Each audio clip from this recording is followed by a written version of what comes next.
আসসালামু আলাইকুম বন্ধুরা। হঠাৎ করে আমার বইয়ের ছোট ভাই আমাদেরকে ফোন করে ডাকলো, বাড়িতে নাকি একটা বোরিং বসাবে।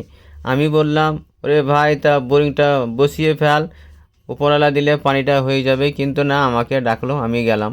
পানির খুব অসুবিধা, বাইরে যে কলটা আছে টিপতে খুব কষ্টকর, মানে খুব কড়া লাগে।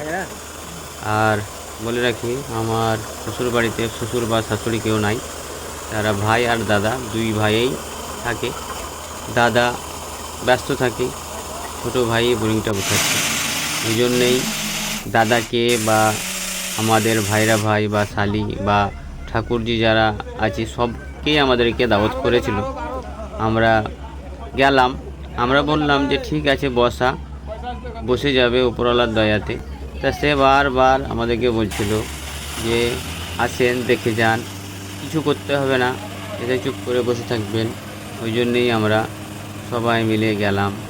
আর আমরা যখন গেলাম তখন দেখছি 100 ফুটের বেশি মানে পাইপ ঢুকানো হয়েই গেছে। তারপরেও আমরা বসে থাকলাম। বসে থাকতে থাকতেই এই যে দেখলাম টুকটাক তলা থেকে পানি বার হতে লাগলো। আর সেই পানিটা আস্তে আস্তে বাড়তে বাড়তে 220 বা 25 ফুট বোরিং বসা হয়ে গেল। আমরা তারপরে ছেড়ে দিলাম। তারপরে রোজার দিনে আমরা সেই বাড়িতেই ইফতার করলাম। ইফতার করার পরে সন্ধ্যার পরে বাড়ি এলাম।